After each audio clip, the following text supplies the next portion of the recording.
Good evening, good morning, Megan Mitchell. Happy New Year. If you are already celebrating, it is not quite probably 7+ hours away from the new year here in the United States where I live.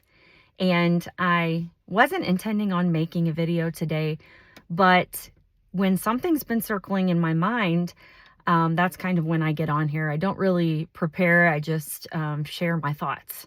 And I've been thinking about this whole interesting concept of, people putting so much significance on the new year and putting so much emphasis on that definitive mark of changing from one year to the next, when really it's just another day.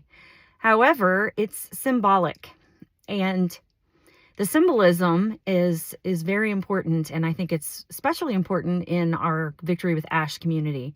But I want to talk for a minute about the visual that's been in my head about us and moving into a new year. I've been thinking about us drawing this line between the old and the new. And what came into my head was this concept of a person standing over like a ravine, and on one side, and they've got one leg on one side, one leg on the other. And maybe there's like an earthquake and the earth is splitting open, and, they're being separated from one side to the other. And on one side, you have a person holding one hand who is representing the future. And on the other side is a person holding the other hand representing the past. And then in the middle, you have yourself.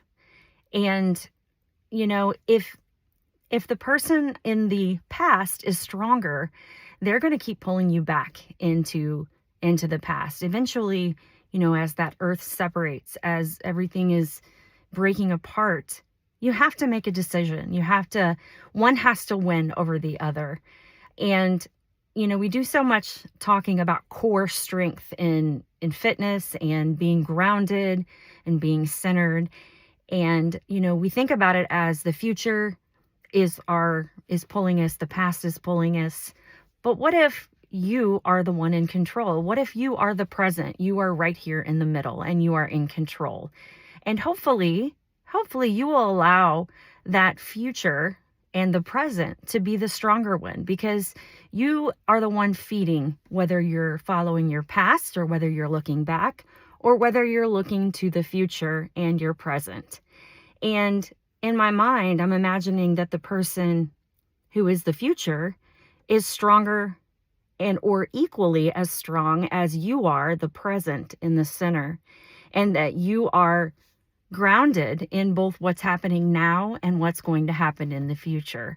And instead of everything being pulled apart, and instead of your past, your present, and your future being separated, you're integrating.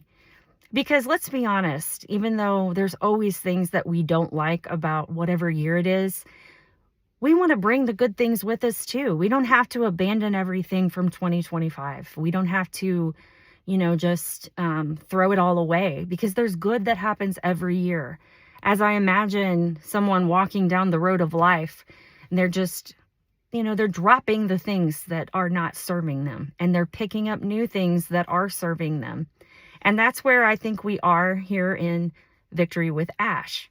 As I think about Ash and about his strength, I'm not sure if anyone has ever read the book, Who Moved My Cheese, which is funny because, so often we miss out on what's coming because we're still looking back on what's behind us. And I think Ash is brilliant in that on this journey, he could see when, it was no longer serving us.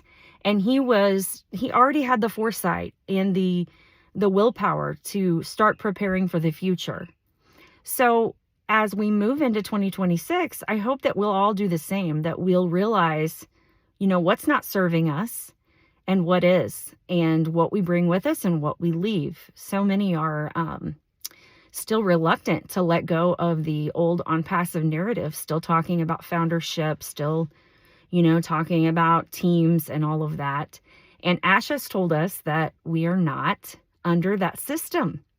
And I think it really all boils down to trust and really trusting that Ash is not going to leave behind anything that was good for us. He's only going to prepare the best for us in the future. And if we trust him, then there's nothing to fear.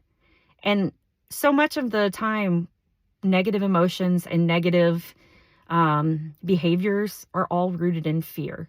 Fear of failure, fear of rejection. And if we believe that what's in the future is just as good, if not better, then there's nothing to fear. And we can trust that we are moving into an even better season in this journey in Victory with Ash and in our own personal lives. So I would ask you, what are the fears that are holding you back? What are you afraid of? A lot of times we don't make decisions to change. We don't actually fully commit to our future or whatever it is that we say we want because we're afraid that we'll fail. So we leave ourselves with an escape hatch. We stay comfortable.